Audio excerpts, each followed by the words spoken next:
खेडेगावामध्ये असं मुलींना म्हणजे घरातली कामं यावी ह्या दृष्टीनं सगळीकडे बघितलं जातं की हा बाबा म्हणजे पोरगी आहे तर घरकाम तिला आलंच पाहिजे किंवा स्वयंपाक वगैरे. तर 5:30ला उठून मग 6ची बस पकडायचे आणि बसमध्ये असतानाच मी रिवाईज करायला चालू करायचे की आपण सगळ्याच वेळी प्री पास होऊन मीन्स सगळ्या देणं चुकीचं आहे. मग त्यावेळी जरा विचार करून ॲग्री MPSCची फोकस न करता FSO फोकस करायचं ठरवलं. जशी परीक्षेत जसं वार येईल तसं वावत तुम्ही चालला होता. हां, चहा प्यायला जाऊ इकडे जाऊ तर कुठं तर तुम्ही स्वतःलाच सांगितलं पाहिजे की आपले आई वडील काय करतायत. म्हणजे मी ज्या मेन्सच्या काळापर्यंत होते तर मला माझा भाऊ म्हणायचे की दिदे तुला फक्त एकच रूट माहित आहे की एकच बसती भारतीय विद्यापीठ ते शनिवारपर्यंत माहित आहे, त्याच्या पुढे तुला काहीच माहित नाही. मग मी म्हणायचे की मी आलेलीच नाहीत म्हणजे पुणे बघायला. मला MPSCतूनच पोस्ट हवी होती डेप्युटी कलेक्टर म्हणून आणि त्याच्यासाठीच माझं ट्राय चाललेलं. मी एकही क्लास लावला नाही आत्तापर्यंत.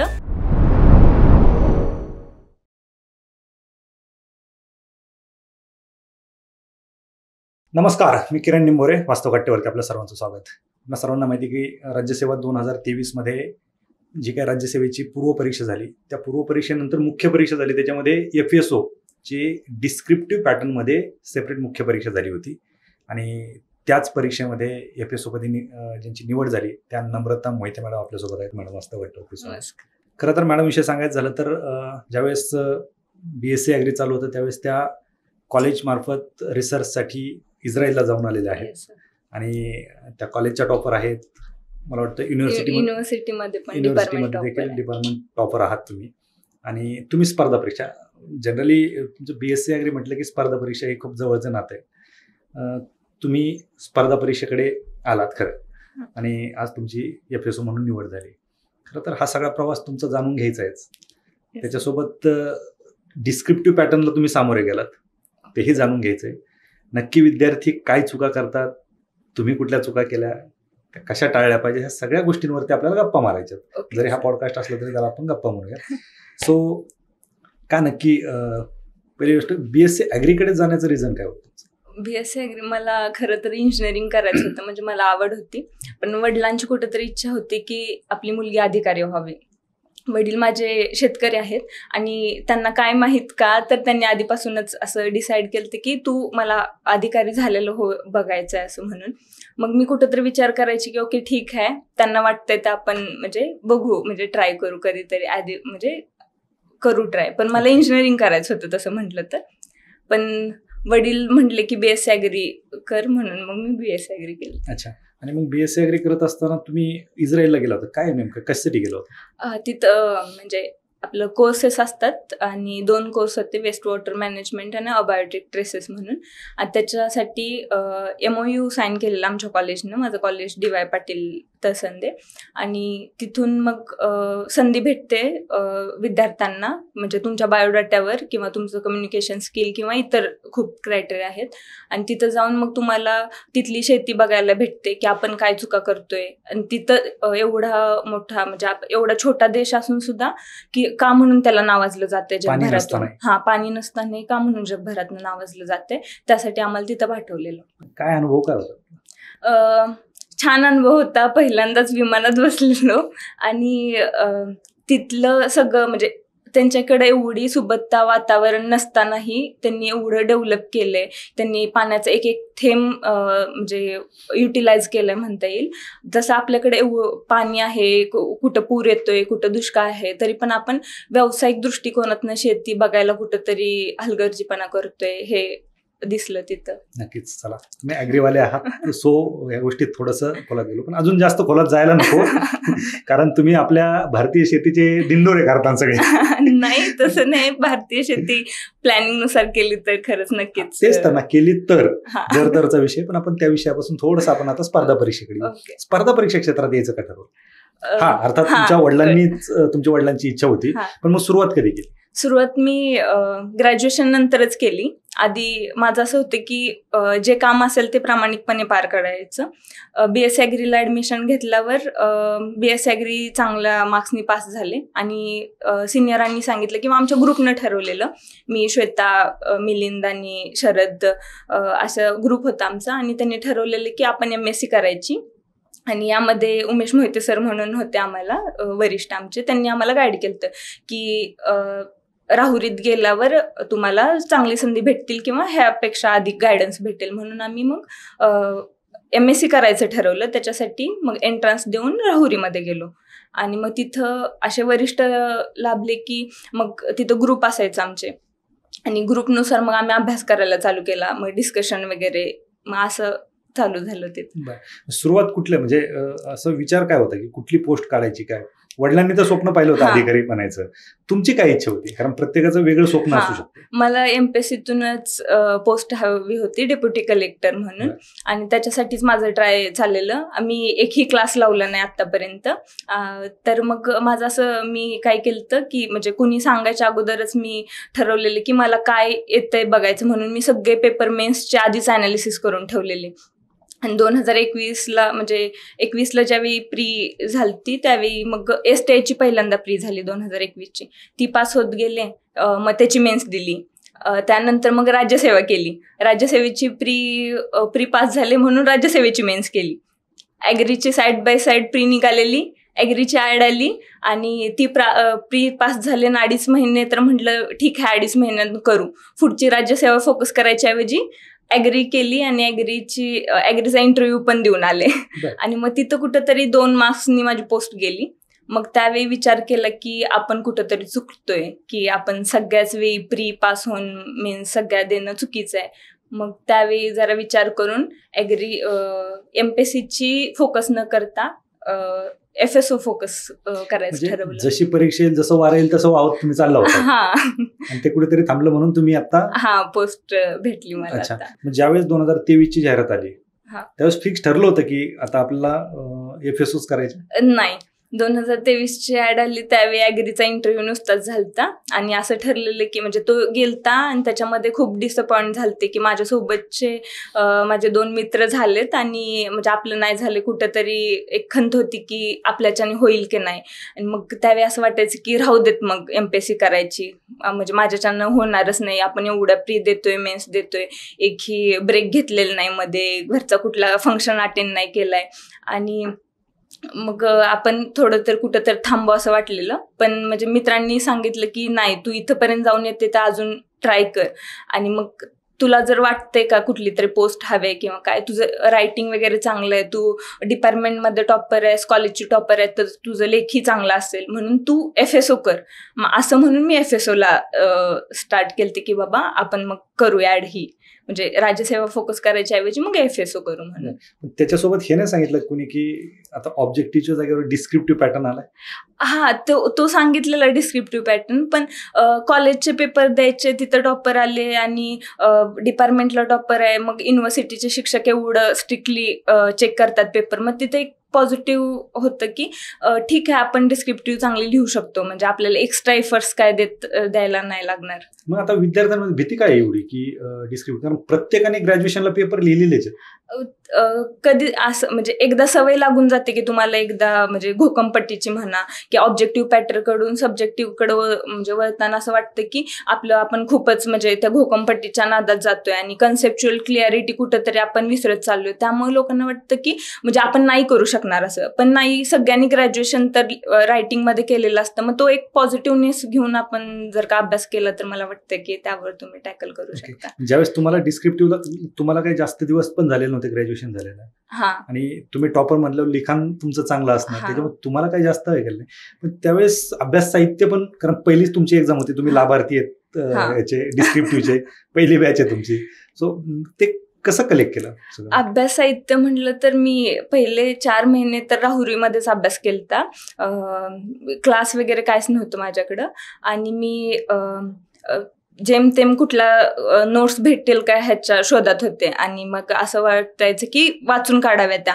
मग पहिल्यांदा वाचून काढलं सगळ्या आणि त्याच्यानंतर मी पुण्यात आले. पुण्यात मग रोहित आणि प्रथमेश सोबत ओळख झाली. मग त्यांच्या नोट्स वगैरे घेऊन म्हणजे ते वाचायला चालू केली. केमिस्ट्रीमध्ये प्रथमेश चांगले गाईड करायचे म्हटल्यावर मी त्यांच्यासोबत डिस्कशन चालू केलं आणि मग त्यांच्या ज्या नोट्स असतील किंवा आमच्या नोट्स आपण कुठून मुद्दे कलेक्ट करू शकतो, मग ग्रॅज्युएशनच्या नोट्स बघायच्या, क्लासच्या नोट्स इतर बघायच्या, सगळ्याचं अनालिसिस करून आपल्याला काय हवंय हे काढून मग ते चालू केला स्टडी. म्हणजे ते एकदा भेटलं की काम संपलं, काम तुम्ही सुरू केलं, कारण तुम्हाला फक्त नंतर लिहायचंच होतं.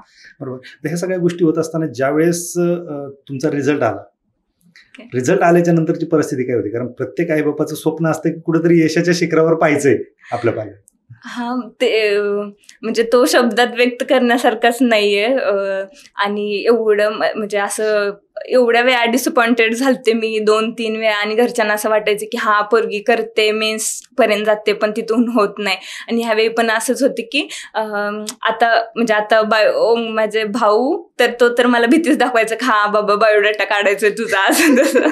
तर मग मला कुठं तर वाटायचं की खरंच घरचे लग्न लावून देतील काय लगेचच आपलं म्हणजे काहीच झालं नाही तर असं काय होईल का. पण एक क्षण आलता की बाबा रिझल्ट लागल्यावर सगळे जे काही मनात आंदोलन होती ती सगळी विरली गेली. आणि सगळ्यांना, आणि पप्पांना आणि मम्मीला सगळ्यात जास्त आनंद वाटला की पोरगी अधिकारी झाली, म्हणजे जास्त क्लास नाही लावायला लावले किंवा दमवलं नाही असं. अच्छा, म्हणजे क्लासेस केलेले नाही, कुठलेच नाही. गरज असते? हा, असते म्हणावं लागेल, पण जो तो गायडन्स किंवा काय असेल ते म्हणजे ज्याच्या त्याच्या त्या परसेप्शनवर राहिलं ते. मी स्वतःला शहाणी नाही समजत आहे, पण मी स्वतः जास्त ॲनालिसिस करण्याची सवय होती मला, की मग काय विचारलं जाईल किंवा काय नाही. आणि आम्ही डिस्क्रिप्टिव्ह पॅटर्नमध्ये पण आम्ही काय करायचो की आम्ही सोबत ग्रुपने अभ्यास करायचो, तर आम्ही एकमेकांसाठी पेपर सेट करायचो.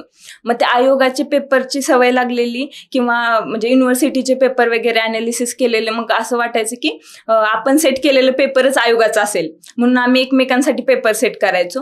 तिथून असं वाटायचं की एकमेकाचे पेपर पण एवढे चेक करायचो असं की त्याच्यातले कानामात्रा वेलांटी सहित म्हणजे सगळं चेक केलं जायचं. मग ते कुठेतरी फायदा झाला सोबत अभ्यास करताना, की ते मला एक किस्सा सांगायला आवडेल सोबत अभ्यासचा. डिस्कशन किती महत्वाचं आहे, म्हणजे मला आधीपासून डिस्कशन करायला म्हणजे केल्याशिवाय होत नाही, म्हणजे अभ्यासच होत नाही. अप्रोच प्रत्येकाचा वेगवेगळा असतो. वाचताना आम्हाला प्रोसेसिंग ऑफ एग होतं, आणि त्याच्यामध्ये काय झालं की मी वाचत गेले आणि ते एग पाश्चराईज केलं किंवा त्याला पहिल्यांदा स्टरलायझेशन ट्रीटमेंट वगैरे केली, आणि मी वाचत होते आणि मी समजावत होते पुढच्यांना की हा एग असं एक चाललंय की पाश्चराईज करायचं आहे किंवा हे कवचं फोडायचे आहेत. आणि मी ते कवचं फोडलेली टाकूनच नाही दिली. मग परत पुढचा क्वेश्चन विचारला मला की प्रथमेशने की मोहिते कवचं कुठे गेले ह्याची. मी म्हणलं एवढं तर त्याच्यावर प्रोसेस केले की एवढं स्टरलाइज वगैरे केले, म्हणलं घातले असतील त्याच्यामध्ये कवचं एवढं धुतलंय. तर मग त्यांनी म्हणले की तसं नाही, ते पाश्चराईज करायच्या आधी मग ते डिसइन्फेक्शनसाठी तुम्ही जर काय हे करताय तर ते कवचं फेकून द्यायच्यात. म्हणजे असे अप्रोच थोडे आपण वाचत असताना असं वेगळ्या अप्रोचनी बघतो, मग पुढचा आपल्याला करेक्ट करत असतो. ते फायदा झाला. ग्रुप महत्वाचा आहे. हा, तो कसा आहे ते पण खूप महत्वाचं आहे. हो, कसा आहे ते. हा, बोला. म्हणजे कसं, म्हणजे कॉम्पिटेटिव्ह ग्रुप असा नव्हता, सपोर्टिव्ह ग्रुप होता माझा आधीचा पण, कॉलेजमधला पण, आणि इथं पण. आम्ही आत्ताच सोबत आलतो, जास्त वेळ नव्हता झाला, तरी पण ह्यांनी खूप सपोर्ट केला. म्हणजे पुण्यात आल्यावर नवीन मला तर काहीच माहित नव्हतं, म्हणजे लायब्ररी पासून ते सगळ्यापर्यंत माझी तयारी होती. तर कुठंतरी प्रथमेशनी सगळ्या नोट्स दिलत्या त्याच्या. रोहितचं कंटेंट छान आहे, रोहितनं एवढं कंटेंट गोळा करून ठेवलेलं की ChatGPT वरून वगैरे कंटेंट हे केलं. आणि प्रथमेशचं अक्षर चांगलं होतं. मी दोघांच्याकडून म्हणजे बघायचे की ह्याच्याकडून काय घेता येईल, त्याच्याकडून काय घेता येईल, आणि दोघांचं कंबाईन करून मला त्यांच्यापेक्षा जास्त रँक चांगली करता आली. क्या बात आहे. म्हणजे दोघांपेक्षा जास्त रँक. हा, माझी कंटेंट तुम्हाला मिळत होतं दोन्हीकडून पण. अर्थातच ते ग्रुप होता म्हणून ह्या गोष्टी सोप्या झाल्या. अर्थात एका जणाला सगळं कंटेंट काढणं तेवढं सोपं नसतं. नाही. तुमची कौटुंबिक पार्श्वभूमी काय होती? वडील शेतकरीच आहेत आणि आई गृहिणी आहे. जेमतेम 12वी पर्यंत दोघांचं पण शिक्षण झालंय. आणि असं म्हणजे खेडेगावामध्ये असं मुलींना म्हणजे घरातली कामं यावी ह्या दृष्टीनं सगळीकडे बघितलं जातं की हा बाबा म्हणजे पोरगी आहे तर घरकाम तिला आलंच पाहिजे किंवा स्वयंपाक वगैरे. तसं माझ्या आईने कुठेतरी मला तिला आधीपासून वाटायचं की माझी मुलगी हुशार आहे आणि तिनं तिच्या पायावर उभं राहायचं. मग तिनं जरा म्हणजे घरच्या कामांकडं दुर्लक्ष झालं तर चालतंय किंवा तू परत शिकशील, आधी शिक्षण महत्वाचं आहे ते कर. मग त्याच्यासाठी मग लहानपणीपासून मी 11 वाजेपर्यंत जागून अभ्यास करायची की ठीक आहे म्हणून आपलं मी जरा स्वयंपाक किंवा ह्या गोष्टींकडे दुर्लक्षच केलं. तुम्हाला इन्व्हॉल्व करूनच घेतलं? हा, नाही घेतलं. मग तो एक सपोर्ट खूप छान होतं की आईनी तसं, तिच्यावर एवढा लोड पडायचा. आम्ही एकत्र कुटुंबात होतो आणि म्हणजे आजी वगैरे, आजी आजोबा सगळे खूप, आता शेतकरी म्हटल्यावर कामं वगैरे घरी असतात, तरी पण तिनं मला नाही इन्व्हॉल्व केलं. मला पुस्तक वाच, किंवा अजून पण ती सांगते की रोजचं 10 पेजेस तरी वाचन झालं पाहिजे तुमचं, मग संध्याकाळी का होईना किंवा सकाळी का होईना तुम्ही ऍटलिस्ट वाचायचं ट्राय करा. अगदी. अर्थात म्हणजे तुमच्या यशात त्यांचा खूप मोठा रोल आहे. खूप अर्थात, कारण त्यांनी तुम्हाला मोकळीत दिली म्हणून तुम्ही आता तुम्ही अभ्यास करत होतात म्हणून त्यांनी ते तुमच्यात स्वप्न पाहिलं होतं अधिकारी बनण्याचं, तुम्ही ते बनवून दाखवलं. ज्यावेळेस तुमचं ग्रॅज्युएशन झालं, पोस्ट ग्रॅज्युएशन झालं, तरी तुम्ही अभ्यास करत होतात आणि तुम्ही सांगितले की तुमचा भाऊ तुम्हाला भीती दाखवायचा, बायोडेटा तयार करेल. असं कधी वाटलं की नाही खरंच आपलं हे लग्न लावून देते? हा, वाटलेलं. म्हणजे तसं झालंच की ॲग्रीची मेन्स होती ना, आदल्या दिवशीच मी पुण्यामध्ये आलते. मी राहुरीमध्येच अभ्यास करत होते आणि आदल्या दिवशी आलं आणि ह्यांनी चेष्टेमध्ये मला ते आपली कुंडली टाईप असतं ते काढलेलं आणि ते बायोडाटा आहे म्हणून दाखवलेला. मी एवढी व्हायबल झाली की मला न विचारता ह्यांनी कसा काय माझा बायोडाटा काढला, किंवा म्हणजे मला सांगितलं पण नाही. म्हणजे मला एवढं पण कन्सिडर करत नाहीत का, आणि माझं एवढं पीक पिरियड चाललाय, मी अभ्यास करते, तरी पण तुम्ही कशाला मला प्रेशराईज करताय. मग कुठेतरी त्याचा परिणाम माझ्या मेन्सवर झाला की मी गेलते आणि मला असं वाटायचं की ही माझी लास्टची एक्झाम आहे आणि इथून पुढे मला अटेम्प्ट देता येणार नाहीत. मग ते कुठंतरी माझं तिथं मी प्रेशराईज झाल्यामुळे मग ते मेन्स हातातून गेले असं म्हणता येईल. अर्थातच, कारण कुटुंब पण सगळ्या बाजूने विचार करूनच कुठलीही गोष्ट करत असतं. पण ज्यावेळेस तुम्ही अभ्यास करत होता, तुम्ही एकतर क्लास केलेला आहे, मग तुमचं शेड्यूल कसं असायचं अभ्यासाचं? हा, मी 12 तासाचं माझं शेड्यूल ठरलेलं असायचं. मी स्लॉट करून अभ्यास करायचे. सकाळी 7 वाजल्यापासून माझा अभ्यास स्टार्ट व्हायचा आणि म्हणजे सकाळी 6 वाजता म्हणजे मी कात्रजला राहायचे आणि सदाशिव पेठेमध्ये लायब्ररीला यायचे रोज. मग ते अपडाऊन करायला मग माझं 7ला तर शेड्यूल चालू झालं पाहिजे म्हणून मी कुठंतरी 5:30लाच उठायचे. आणि आम्ही मावस बहीण, भाऊ आणि माझा भाऊ असं आम्ही एकत्र राहत होतो. मग ते एक कॉपरेटिव्ह नेचर होते की बाबा मला आंघोळीसाठी किंवा ह्याच्यासाठी सपोर्ट केला जायचा की बाबा तू उठून जातेस तर तू पहिला करून जा आंघोळ किंवा आवरून जा. तर 5:30ला उठून मग 6ची बस पकडायचे आणि बसमध्ये असतानाच मी रिवाईज करायला चालू करायचे. आणि मग ते रिवाईज झाल्यावर 7ला लायब्ररीमध्ये येऊन अभ्यास करायचा. 9 वाजेपर्यंत, 9-9:30 पर्यंत पहिला स्लॉट. त्याच्यानंतर मग चहा वगैरे घेऊन येऊन 10 ते 12 दररोज लिखाण करायचे मी, कारण पहिल्यांदाच डिस्क्रिप्टिव्ह पॅटर्न होता, हात चालणार की नाही किंवा कुठून हे करायचं. परत 12ला ब्रेक, 12 ते 1 ब्रेक, 1 ते परत 5 वाजेपर्यंत. मग तिथं पण 3 तास वाचन, 1 तास लिखाण असं. आणि परत 6 वाजता 5 ते 6 एक ब्रेक आणि 6 वाजल्यापासून 9 वाजेपर्यंत परत स्टडी. आणि मग डबा प्रथमेश आणायचे आणि तिथंच मग मी जेवण करून फास्टली, मला असं वाटायचं की वेळ वाया नको घालवायला. आणि मी सगळ्यात लेटची बस पकडायचे 10 वाजता. आणि का तर मला परत रिवाईजला टाइम, मी सकाळी जे मुद्दे होतील ना तर ते एका वहीत लिहून काढायचे की मला जाताना रिवाईज करायचं आहे आणि उद्या सकाळी पण ते रिवाईज करून यायचं आहे इथं. तर मग मला, आणि बसमध्ये जाताना एवढं म्हणजे तिथं बसायला माझं असायचं की बसायला जागा भेटली पाहिजे म्हणून मी लेटची बस ट्राय करायची की बाबा 10 वाजताची बस पकडणार मी. हा, गर्दी कमी असते म्हणून. आणि मग 10 वाजता, मग 11 वाजता पोहोचायचे रूमला. आणि परत असं वाटायचं 11 ते 12 तर एक शेड्यूल आहे, तुम्ही 12 तासाचं करताय, तर मग त्याच्यामध्ये कुठंतरी हलगर्जीपणा होऊ नये म्हणून मी 11 ते 12 परत डिस्कशन करायला ट्राय करायची की मी फोन लावायचे रोहितला आणि प्रतिमेशला की आपण 1 तास परत डिस्कशन करू, एखादा मुद्दा राहिलाय का किंवा आजच्या अभ्यासात काय चुकलंय, कुणाचं काय चुकलंय ह्याच्यासाठी. म्हणजे असं खूप टाईट शेड्यूल ठेवलेलं मी जवळजवळ मेन्स होईपर्यंत. आणि ज्यावेळेस आता तुम्ही पूर्व परीक्षा करत होता राज्यसेवेची, त्यावेळेस तुम्ही कुठला अभ्यास साहित्य वापरायचं? हा, अभ्यास साहित्य मी सगळ्यांनी जे वापरतात किंवा युट्यूबचे लेक्चर वगैरे बघून मग तेच ऑथेंटिक वाले, लक्ष्मीकांत किंवा देसले सरांचं इकॉनॉमिक्स, एन्व्हायरमेंटला घोरपडे सर, ढवळे सरांचं सीसॅटचं, असे म्हणजे ऑथेंटिक जे होते ना तेच वापरायचे. फक्त माझं रिवाइज मी मल्टिपल करायला बघायचे आणि माझं क्वेश्चन पेपर अनालिसिस कुठंतरी जास्त होतं. मी 21,000 प्रश्नसंच तो कायमच माझ्या टेबलवर असायचा की मी म्हणजे सारखंच म्हणजे काय जे 2 तास वाचून झाले त्याच्यातनं मी 21,000 मधून बघणारच की माझं काय राहिलंय आणि काय नाही. मग आणि तिथं मी एक चीट करून ठेवायची की बाबा त्याच्यावर खानाखुणा नाही करायच्या. प्रत्येक वेळी मला अप्रोच माझा कुठला चुकतोय किंवा माझं का क्वेश्चन चुकीचं येतोय, मग त्याच्यासाठी तो अप्रोच एक ठेवायची की का चुकीचं येतोय, आपल्याला वाचलं नाही तर आपण इथं कसं हे टॅकल करू शकतो. ते एक अनालिसिस महत्वाचं होतं. अगदी बरोबर. आता ज्यावेळेस तुमचं सिलेक्शन होतं कुठल्या अधिकारी असो, काय केलं पाहिजे हा प्रत्येक जण सांगतो. असं करा तर यश मिळेल, तसं करा, हे वाचा ते वाचा, हा क्लास करा तो क्लास करा. काय केलं नाही पाहिजे यश मिळवण्यासाठी? खरं तर यश मिळवण्यासाठी एक तुम्ही फोकस असला पाहिजे. इकडे तिकडे उड्या मारून नाही चालणार आहे तुम्हाला. म्हणजे कोणतीही पोस्ट कमी नाही किंवा माझ्यासारखंच म्हणावं लागेल की मी जर का खरंच फोकस असते की बाबा राज्यसेवा द्यायची आणि मी एक राज्यसेवा दिली, नेक्स्ट लेवलची राज्यसेवाच फोकस केली असते तर कुठेतरी राज्यसेवेतून पोस्ट निघाली असते. म्हणजे राज्यसेवेतूनच निघाले पण महसूलमधील जी मला हवी होती डेप्युटी कलेक्टरची ती पोस्ट निघाली असती, ना की कुठले तर वेगळी. म्हणजे फोकस करायला आपण जर का चुकलो तर मग तिथे एक ड्रॉबॅक होऊ शकतो की तुम्ही कुठेतरी स्पर्धेच्या बाहेर फेकला जाताय, कारण त्याच्यासाठीच खूप लोक ट्राय करत असतात तीच पोस्ट आणि त्याच्यासाठीच असं. अच्छा, ज्या वेळेस आपण पाहतो की एक मुलगी म्हणून आई वडील असो, समाज असो, कुटुंब असो, की मुलांच्या पेक्षा कमी संधी मुलींना मिळते, मुलांपेक्षा कमी वेळ मुलींना मिळतो.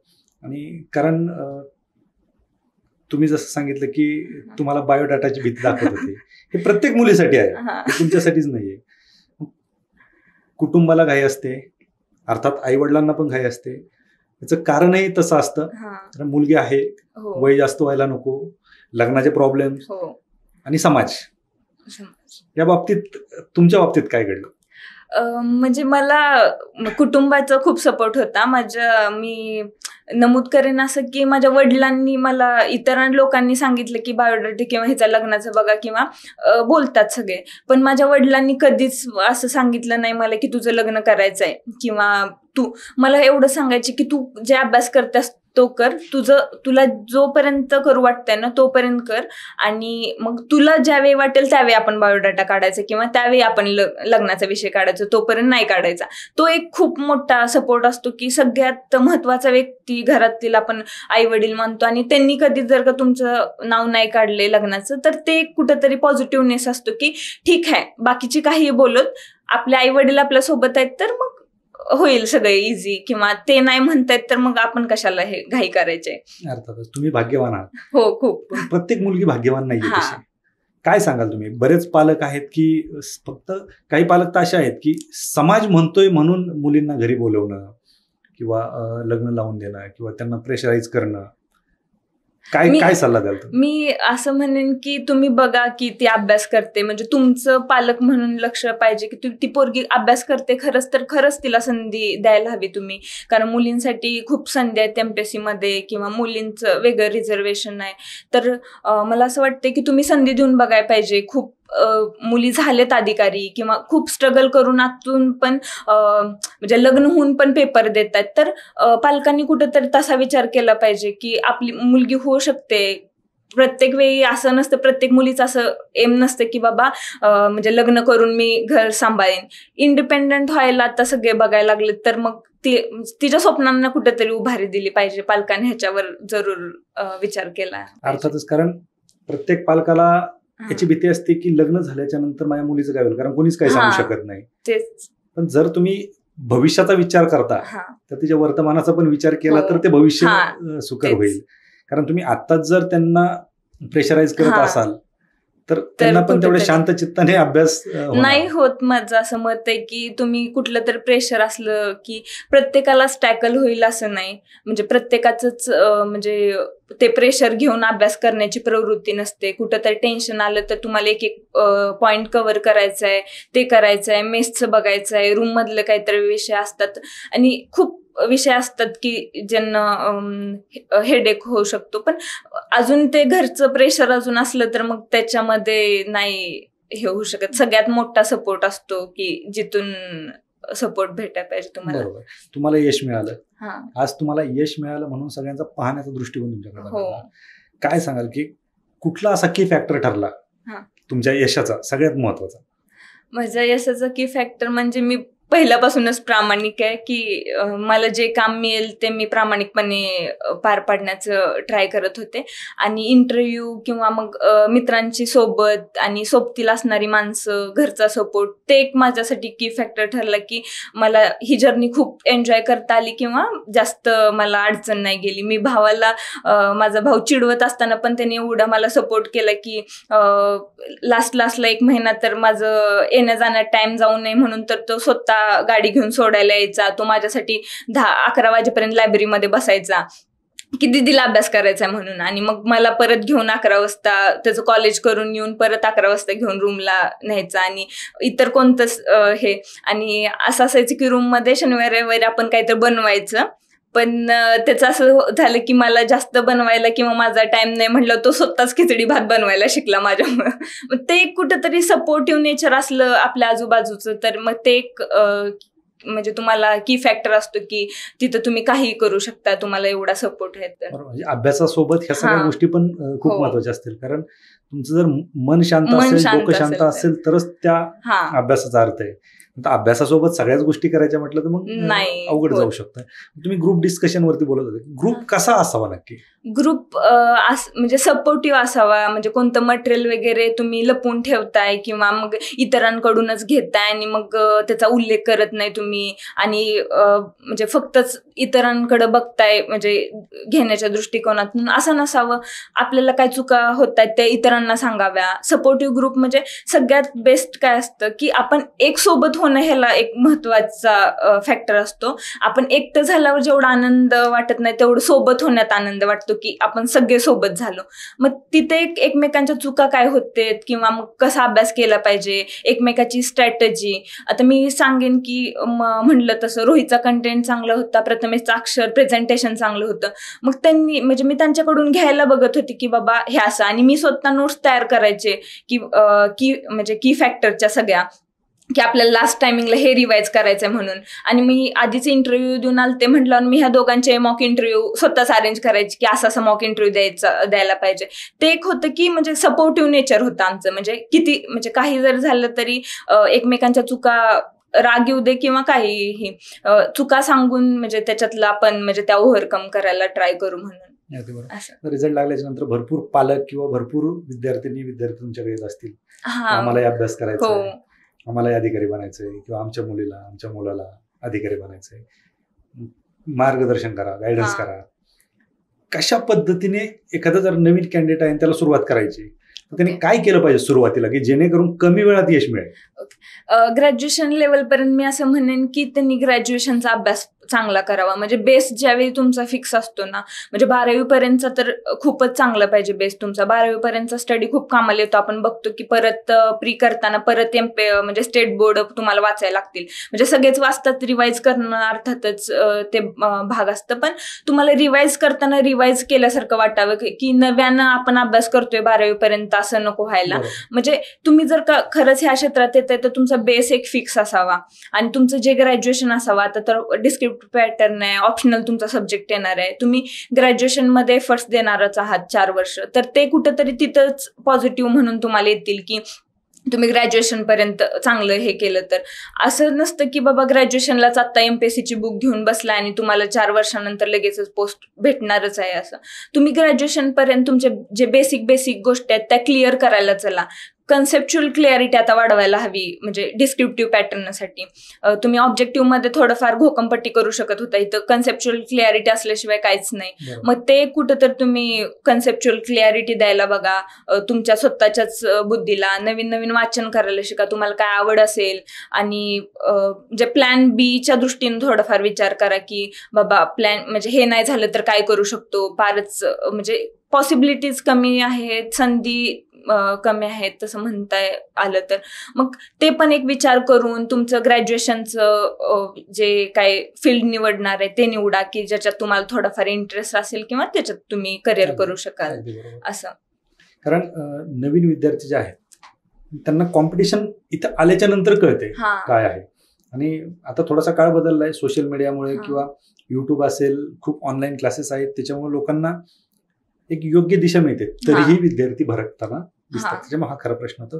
ह्या तुमच्या सगळ्या प्रवासामध्ये 2 गोष्टी, सगळ्यात चांगला अनुभव आणि सगळ्यात वाईट अनुभव. सगळ्यात चांगला अनुभव म्हणलं की रिझल्टचाच, म्हणजे तो लागला. आणि वाईट अनुभव म्हणजे ज्यावेळी ॲग्री गेलती 2 मार्क्सनी, त्यावेळी असं वाटलेलं की नको, सोडून द्यावं आपण कुठेतरी, आपण म्हणजे काय करतोय स्वतःलाच अनालिसिस करायची गरज वाटली त्यावेळी की आपण काय करतोय. म्हणजे आपण सगळ्याच मेन्स देतोय पण आपण तिथंपर्यंत जाऊन म्हणजे इंटरव्ह्यू पर्यंत जाऊन तुम्ही मागे येताय तर म्हणजे तुमचं काय चुकतंय का, म्हणजे सेल्फ अनालिसिस कुठंतरी कमी. म्हणजे तो एक वाईट अनुभव होता की माझं सेल्फ अनालिसिस कमी पडलेलं म्हणून. मग तो एक वाईट अनुभव. असं कधी वाटतं का की मुलींकडे पाहताना की मुलींना एकतर वेळ कमी असतो, संधी कमी असतात, आपण बऱ्यापैकी पालक नेहमी मुलांना दोष देत असतात की टाइमपास करतोय, अभ्यास करत नाही. अशा कधी मुली पाहिल्यात तुम्ही की ज्या खरंच आल्यात अभ्यासासाठी, पालकांनी विश्वासाने पाठवलेत पण सिरियसली त्याच्याकडे पाहत नाही? भरपूर, म्हणजे पुण्यातच मी असं मला जरा जाणवलं. कारण मी ज्यावेळी युनिव्हर्सिटीमध्ये होते त्यावेळी मला एवढं जाणवलं नाही की आम्ही म्हणजे सिनियर गायडन्स, म्हणजे सिनियर ज्युनियर रिलेशनशिप असतं तिथं, आणि मग एकमेकांना गाईड करायचो आम्ही, सांगायचो चुकतंय असं हे.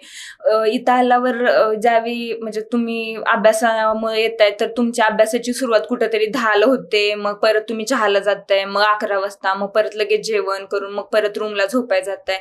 मग हे कुठंतरी तुम्ही तुमच्या म्हणजे किती जरी हुशार असला आणि काही जरी म्हटलं तर त्याला प्रॉपर स्टडी केला म्हणजे करायलाच हवा. मग ते कुठंतरी पुण्याचं जग असं वाटलं मला की खूप म्हणजे असं बघण्यासारखं खूप काही आहे. मग आणि तुमचं त्यावेळी नवीन नवीन आलेलं असता, मित्रमंडळी भेटते आणि मग चहा प्यायला जाऊ, इकडे जाऊ, तर कुठंतरी तुम्ही स्वतःलाच सांगितलं पाहिजे की आपले आई वडील काय करतायत. म्हणजे मी ज्या मेन्सच्या काळापर्यंत होते तर मला माझा भाऊ म्हणायचे की दिदे तुला फक्त एकच रूट माहितीये की एकच बस्ती भारती विद्यापीठ ते शनिवारपर्यंत माहिती आहे, त्याच्या पुढे तुला काहीच माहित नाही.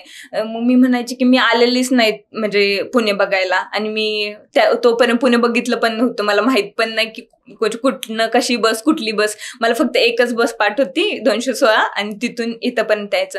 मग ते कुठंतरी आणि लगेचच इथंच तुळशीबाग आहे, त्याच्यानंतर मग हे परत गोष्टी मी बघत गेले. पण त्यावेळी एक अट्रॅक्शन असतं की नवीन तुम्ही पुण्यात आलाय तर मग सगळं फिरून घेऊ, मग एन्जॉय करू. ह्या गोष्टी साईड बाय साईड होत राहतात. मला असं वाटतं तुम्ही आधी फोकस करून अभ्यास केलाय किंवा तुमचं मेन्स दिले किंवा मग रिलॅक्स झालाय म्हणून फिरायला गेला तर तो एक वेगळं असतं.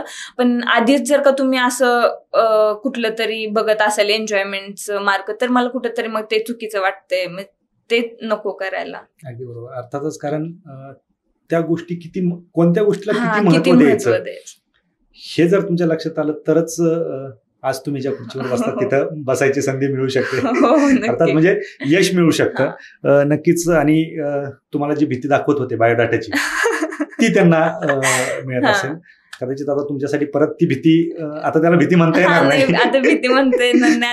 आता ते म्हणजे एवढं आता पालकांनी असं की तुला काय वाटतंय, मला आता विचारलेलं की बाबा पोस्ट भेटले तर तुला पुढं करायचंय का अजून 1 वर्ष किंवा 1.5 वर्ष, तुझं म्हणणं काय आहे, म्हणजे हे विचारलं जाते मला. ह्याच्या आधी जर का माझ्याकडे काय नसतं तर मला विचारलं गेलं नसतं की बाबा तुला करायचंच आहे का नक्की. पण मला आता विचारलं गेलं की मग तुला पुढचा अभ्यास करायचाय का, करते, तर मग सगळ्यांचंच असं आहे की करते एवढं तर करू देत. म्हणजे विश्वास तुम्ही संपादन केला. अर्थातच आजच्या या पॉडकास्टच्या शेवटी तुम्ही डिस्क्रिप्टिव्ह पॅटर्नचे मानकरी आहात. तुम्ही डिस्क्रिप्टिव्ह पॅटर्न पाहिलं, डिस्क्रिप्टिव्ह पॅटर्न मध्ये सिलेक्शन झालं तुमचं. एक अजूनही भीती आहे विद्यार्थ्यांमध्ये, काय सांगाल विद्यार्थ्यांना? म्हणजे घाबरायची गोष्टच नाहीये ही, की डिस्क्रिप्टिव्ह पॅटर्न तुम्ही जो आधी अभ्यास केलाय किंवा जे कलमपाठ केलेत म्हणा किंवा इतर ज्या फॅक्ट्स पाठ केलेत त्या जर का तुम्ही उतरवूच शकला तर वेल अँड गुड आहे. उलट ऑब्जेक्टिव्ह पॅटर्न वाल्यांचा अभ्यास एवढा चांगला झालाय की त्यांना खूप म्हणजे असं म्हणजे टू द पॉइंट असे जे काही कीवर्ड्स आहेत ते पाठ आहेत तेच जर का तुम्ही इकडे उतरवले तर वेल अँड गुड आहे. आणि घाबरलं तर मग भीती दाखवायला तर सगळेच बसलेले आहेत. तुम्हाला कधीतरी जर का पोहायचं आणि ती रेस पार करायच्या तर कधी पाण्यात उतरलंच पाहिजे ना. मग ते एक तसं चांगल्या अप्रोचने घ्या की तुम्ही डिग्री पास झाले तर मग करू शकताय, ते एवढं पण अवघड नाहीये असं. अगदी बरोबर, कारण तुम्ही केलंय तर विद्यार्थी करू शकता, कारण त्यांच्यासाठी पण नवीन आहे, तुमच्यासाठी पण नवीन होतं आणि तुम्ही हे केलं. मला वाटतं तुम्ही इंग्लिशमध्ये पेपर लिहिले. हा, इंग्लिशमध्ये लिहिले. सो इकडे विद्यार्थ्यांना फ्रीडम आहे, तुम्ही मराठी मीडियम किंवा इंग्लिश मीडियम तुम्हाला जिकडे लिहायचं ती लिहा. ग्रॅज्युएशन त्याच्यातच केलेलं आहे. तुम्हाला लँग्वेजमध्ये फक्त ग्रामरचा प्रॉब्लेम येऊ शकतो, पण टेक्निकल जे पेपर आहेत त्यांना ग्रामर जास्त नाही पाहिलं जात. त्यावेळी तुम्हाला टेक्निकल एक्झाम देताना ग्रामरचा एवढा इश्यू नाही येत. त्यामुळे एवढं पण घाबरून जाऊन म्हणजे ट्रायच नाही करायचं असं करू नका. एकदा ट्राय करून असं ग्रामर होतच ना पूर्वी. ते तर करावंच लागतं. आणि आता तुम्ही ग्रामर उलट ऑब्जेक्टिव्ह पॅटर्नला ग्रामर एवढं चांगलं झालेलं असतं तुमचं की तुम्हाला तिकडं फक्त उतरवायचं आहे तुमचा जो अभ्यास आहे. उलट मला असं वाटतं की जे ऑब्जेक्टिव्ह पॅटर्नवर ज्यांनी कमांड मिळवले ना त्यांना जास्त फायदा होईल इकडं लिखाणाला, कारण ते टू द पॉइंट सगळे येणार आहेत त्यांच्या लिखाणामध्ये. अर्थात हे विद्यार्थ्यांना कळणं गरजेचं आहे. निश्चितच खरं तर तुम्ही यशस्वी झालात, तुम्ही वास्तव कट्ट्यावरती आलात आणि खरं तर तुमच्या प्रवासासोबत तुमच्या यशाचं रहस्य सांगितलं, बहुमूल्य असे सल्ले विद्यार्थ्यांना दिले. निश्चित त्याबद्दल तुमचं खूप आभार आणि तुम्हाला भावी वाटचालीसाठी शुभेच्छा. निश्चित तुम्ही सुरुवातीला सांगितलं होतं की तुमचं ड्रीम होतं डेप्युटी कलेक्टर. अजूनही तुमच्याकडे वेळ आहे. कदाचित तुमचं देखील ते स्वप्न अजून अधुरं राहिलं, तुमचं पूर्ण करण्याची इच्छा असेल. त्यासाठी खूप खूप शुभेच्छा. आपण वास्तव कट्ट्यावरती आलात आणि आमच्यासोबत गप्पा मारल्या त्याबद्दल थँक्यू.